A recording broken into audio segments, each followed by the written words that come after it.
하나님 말씀 보겠습니다. 누가복음 8장 40절부터 56절까지 말씀입니다. 누가복음 8장 40절부터 56절까지 긴 내용이지만 함께 봉독하도록 하겠습니다.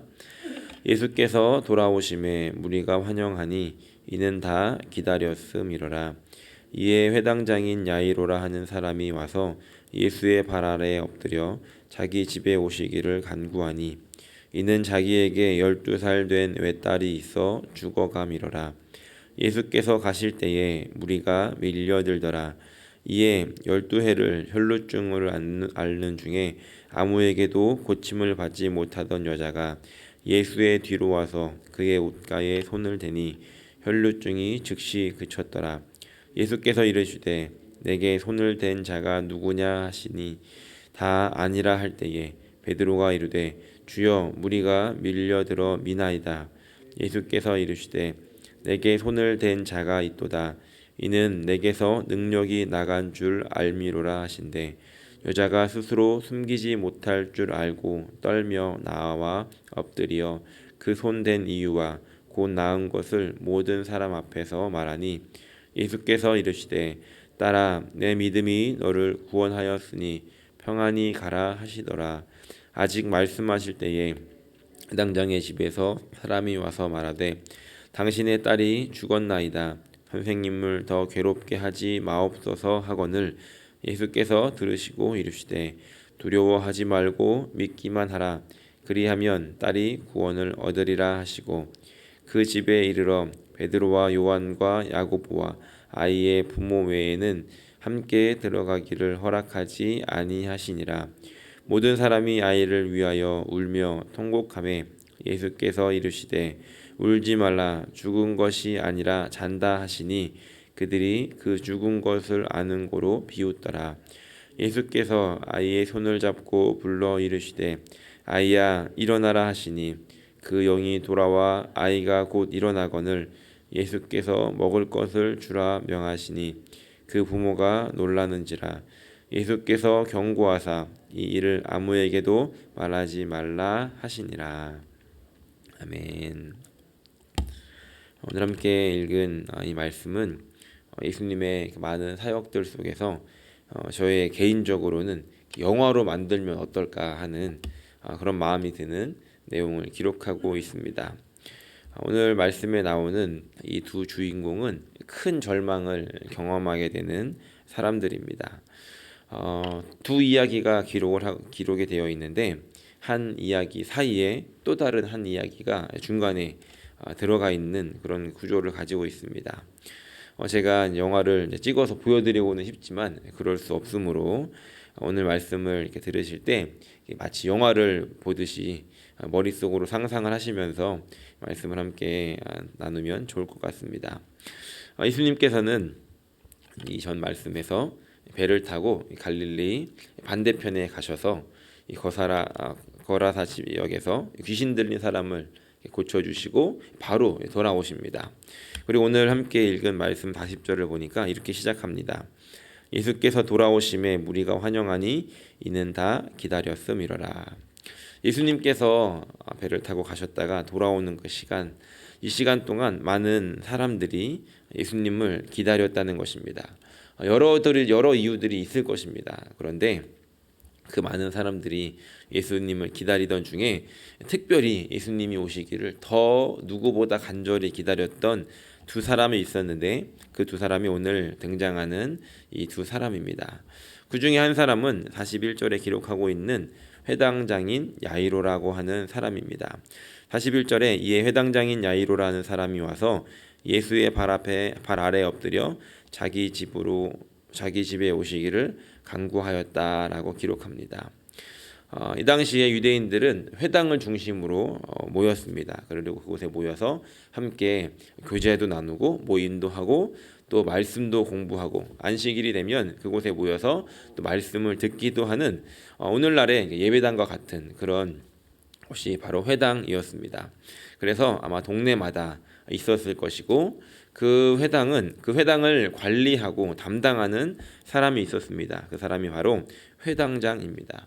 회당장은 아무나 되는 것이 아니라 주위에 있는 사람들에게 신뢰를 받고 인정을 받는 어른이 그 회당을 맡아서 담당하게 됩니다.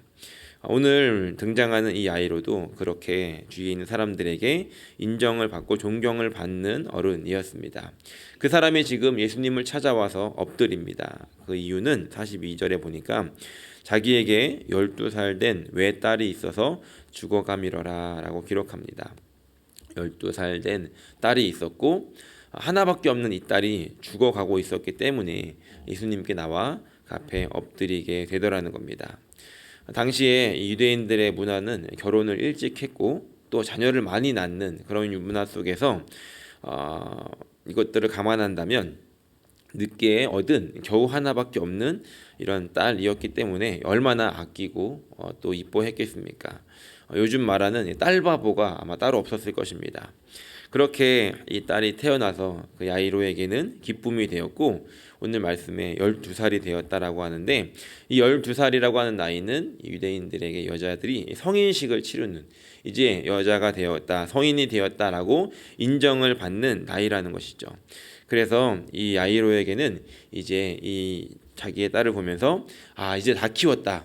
드디어 이제 이 딸이 내 소중한 딸이 어른이 되었어라고 하는 그러니까 시집을 가도 되겠어라고 하는 그런 뿌듯함과 기쁨과 여러 가지의 마음들이 들었던 그런 시기였을 것입니다. 매일매일 이 딸바보 아빠는 이 딸을 보는 기쁨으로 그렇게 살다가 이제 이 딸이 승려가 되는 어른이 되는 그런 절정이 되는 시기를 맞이하고 있었다는 것이죠. 그런데 그때 이 딸이 병에 걸렸고 죽어가고 있었다라고 오늘 말씀은 기록하고 있습니다. 이 여인은 이 아이의 아버지는 그 절망 속에서 예수님을 찾아갑니다. 그리고 예수님 앞에 엎드려 무릎을 꿇고 있다는 것이죠. 가만히 보면 그 당시에 사회적인 지위로는 누군가에게 엎드릴 그런 위치가 아니었음에도 불구하고 목숨을 잃어가는 그 딸 앞에서 무릎을 꿇게 되더라는 겁니다. 그리고 만약에 지금 예수님께 무릎을 꿇고 구하고 있는 이 모습을 예수님을 항상 이렇게 반대에 서 있었던 바리새인들이나 서기관들이 이 장면을 봤다라고 한다면 지금 이 야이로는 그 회당장의 자리를 박탈당하고 그 자리에서 물러날 수도 있는 그런 상황이었다는 것이죠. 자신의 명예와 또 자신의 열정이 다 담겨져 있는 그런 것들을 이 딸을 위해서 전부를 걸고 예수님께 엎드려서 예수님의 은혜를 구하고 있더라는 것입니다. 이런 상황 속에서 예수님께서 이제 그 야이로의 말을 들으시고 그러면은 가자 그러고서 그 야이로의 집으로 이제 출발하십니다. 그럴 때 이제 또 하나의 장면이 지금 예수님은 야이로의 집으로 출발을 하셨고 이 장면 속에서 다시 하나의 이야기가 쏙 들어옵니다. 43절부터 기록하고 있는 장면인데 43절을 보니까 이에 12해를 혈루증으로 앓는 중에 아무에게도 고침을 받던 여자 이 여인이 등장합니다. 이 누가는 아주 의도적으로 그 42절의 말씀 후에 43절을 기록하고 있는데 12회를 혈루증을 앓고 있던 여인이라고 기록합니다. 다시 말해서 이 야이로의 딸 아이가 태어날 때쯤 이 여인의 불행은 시작이 됐다는 것이죠. 이 병은 몸이 아픈 것도 문제가 되지만 당시 이제 부정한 병으로 여겨졌기 때문에 사회적으로 고립이 되는 그런 상태가 됩니다. 마치 나병 환자와 같은 그런 비슷한 처우를 받게 되죠.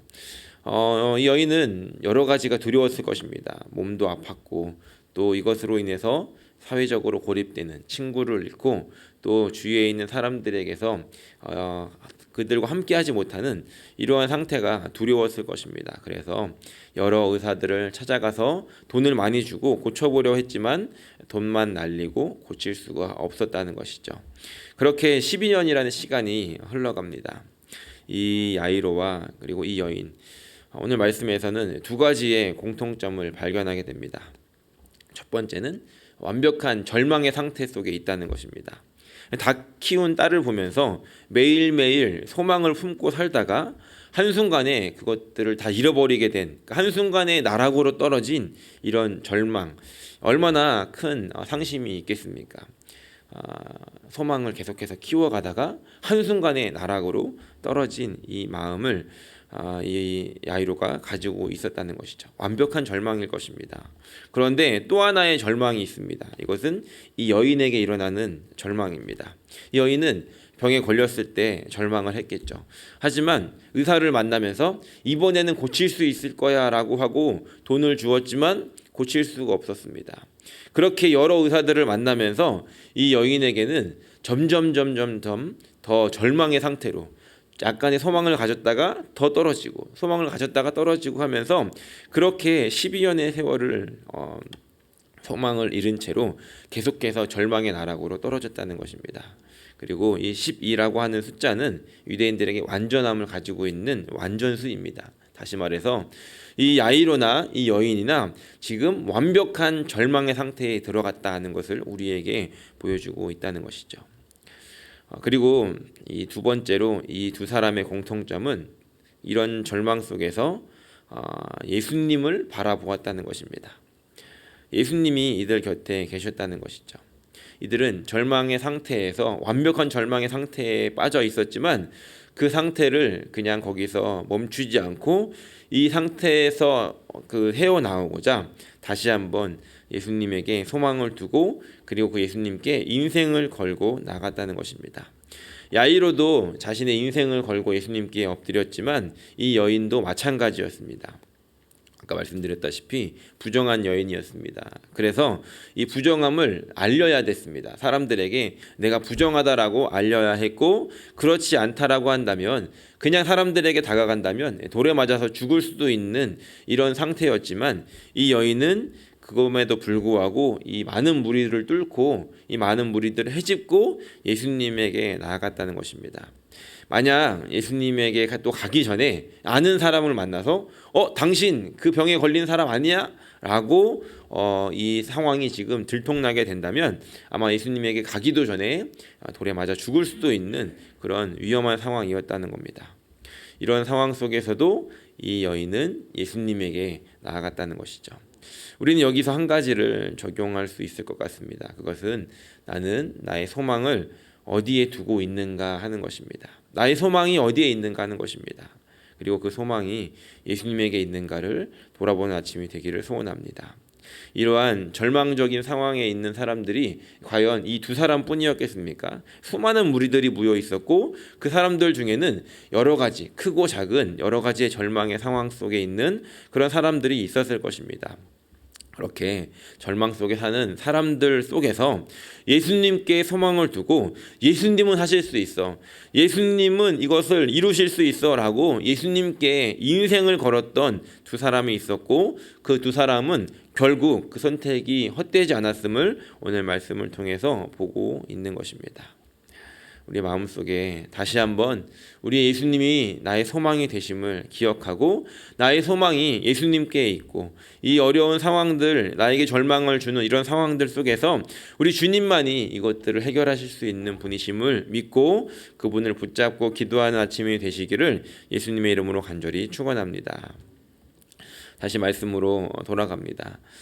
이 여인이 예수님에게 나올 때 얼마나 떨리는 마음으로 예수님에게 손을 대었겠습니까? 당시에 이 랍비 문헌에 보면 온전하지 못한 자가 온전한 자의 옷단에 옷단 술에 손을 대면 온전해진다라는 그런 그 문헌이 발견이 되었다고 합니다. 다시 말해서 이 여인은 자신이 온전하지 못했기 때문에 온전하다고 생각되었던 저 예수님의 옷, 그냥 옷에 아무데나 만진 것이 아니라 그 옷 아랫단에 술을 달고 다니거든요. 그 술을 만지면 자신이 온전해질 수 있다라고 믿었다는 것입니다.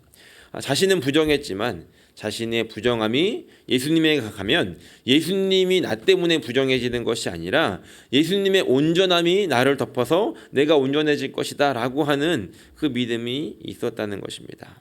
그래서 예수님에게 다가가고 예수님의 옷에 손을 대자 이 여인은 바로 즉시 치료를 받게 되고 여인이 그것들을 깨닫게 됩니다.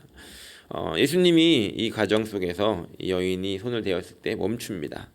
지금 이제 예수님이 가고 계시고 이 여인이 와서 손을 댔고 예수님은 멈추십니다. 그리고서 누가 나한테 손을 댔냐라고 찾으시죠.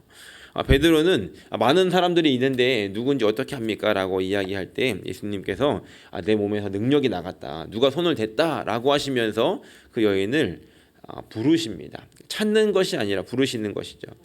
누군지 모르셨겠습니까? 바로 너 나 왜 만졌어? 이렇게 하실 수 있었지만 누가 그랬나? 라고 이렇게 그 여인에게 기회를 주고 계시다는 것이죠. 물론 지금 이 상황에 아까 잊어버렸던 한 사람 야이로, 지금 야이로는 애가 탑니다. 지금 우리 아이가 지금 죽게 생겼는데 예수님께서 발걸음을 멈추시고 다른 때보다 더 늦게 가시고 예수님 왜 이러시나. 그런데 이 여인에게 또 말을 거십니다. 어찌되었든 야이로는 이쪽에서 애가 타고 있고 이 여인과 예수님이 이야기를 나누십니다. 그러면서 이 여인이 자신이 왜 이렇게 되었는지를 이야기를 하게 되자 48절 말씀을 보니까 예수님이 이렇게 말씀하십니다. 예수께서 이르시되 딸아 내 믿음이 너를 구원하였으니 평안히 가라 라고 말씀하십니다. 이 여인의 마음을 위로하시고 또 이 여인이 다시 사회로 돌아갈 수 있게 많은 사람들 앞에서 공포를 해주십니다.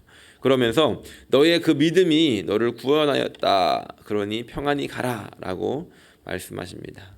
지금 예수님께서 이 여인에게 말씀을 하고 계시지만 이 말씀을 또 누구 들으라고 말씀하시는 걸까요?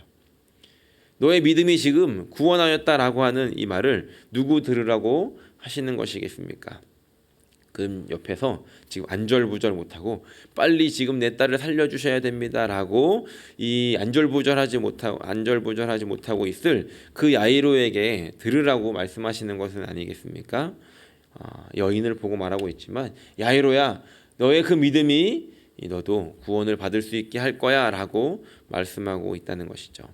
그렇게 예수님이 여인과 이야기를 나누고 있을 때 49절을 보니까 한 사람이 도착합니다. 아직 말씀하실 때에 회당장의 집에서 사람이 와서 말하되 당신의 딸이 죽었나이다. 선생님을 더 괴롭게 하지 마옵소서 라고 이야기를 하게 됩니다. 야이로는 하나의 희망을 가지고 예수님께 나왔습니다. 빨리 예수님 오셔서 내 딸을 살려주십시오. 그런데 이제 그 딸이 죽었다라고 하는 통보를 받게 됩니다.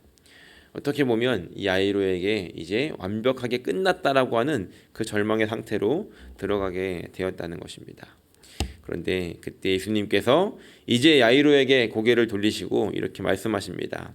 50절 말씀입니다. 우리 같이 한번 읽어볼까요? 50절 말씀. 예수께서 들으시고 이르시되 두려워하지 말고 믿기만 하라. 그리하면 딸이 구원을 얻으리라 하시고. 아멘. 이제 예수님의 그 말씀이 야이로에게 향합니다. 두려워하지 말고 믿기만 하라. 그리하면 딸이 구원을 얻으리라. 자, 그렇다고 한다면 이제 이 말씀은 누구 들으라고 하시는 말씀이겠습니까? 여인에게 말할 때 야이로가 듣기를 바라셨다면 이제 이 야이로에게 고개를 향하시고 하시는 말씀은 누구에게 하시는 말씀이겠습니까? 아마 그곳에 있었던 수많은 무리들과 또 그 무리들뿐만이 아니라 오늘 이 말씀을 읽고 있는 저 여러분들에게 하시는 말씀이지 않겠습니까? 두려워하지 말고 믿기만 하면 예수님께서 하시는 그 놀라운 일들을 우리는 보게 된다는 것입니다. 오늘 이 여인이 예수님에게 나와 고침을 받고 또 이 야이로가 예수님에게 나와 이 딸이 구원을 얻는 이런 야이로와 이 여인의 예수님이 바로 저 여러분들이 믿고 따르는 그분이라는 것입니다. 예수님께서 이런 일들을 하셨다라고 한다면 그리고 이런 사람들을 기다리시고 이들에게 오늘 큰 은혜를 베푸셨다라고 한다면 오늘 우리의 소망을 예수님께 두고 예수님께 나아간다면 우리도 이 소망의 끝에서 예수님이 하시는 일들을 보게 될 것이라는 것입니다. 결국 예수님께서 이 야이로의 집에 가십니다. 그리고 이 아이를 살려내십니다. 53절 말씀을 보니까 예수님께서 이 아이가 잔다라고 말했을 때 그곳에서 조금 전까지 그 아이가 죽은 것을 인해서 통곡을 하던 사람들이 예수님의 그 말을 듣고서 비웃더라라고 기록합니다. 우리의 믿음이, 우리의 소망이 때로는 다른 사람들에게 비웃음거리가 될 수도 있을 것입니다. 하지만 우리가 끝까지 소망을 품고 예수님에게 나아간다라고 한다면 다른 사람들은 그 당시는 비웃을지 모르겠지만 결국 이 야이로가 이 딸 아이의 손을 잡고 걸어 나오는 그 딸을 보면서 주위에 있는 사람들이 여전히 비웃었겠습니까? 자신들의 비웃음이 얼마나 부족한 모습이었는지 자신들이 부끄러움을 당하지 않았겠습니까? 오늘 소망을 두는 사람들 앞에서 예수님은 이런 일들을 행하신다는 것입니다.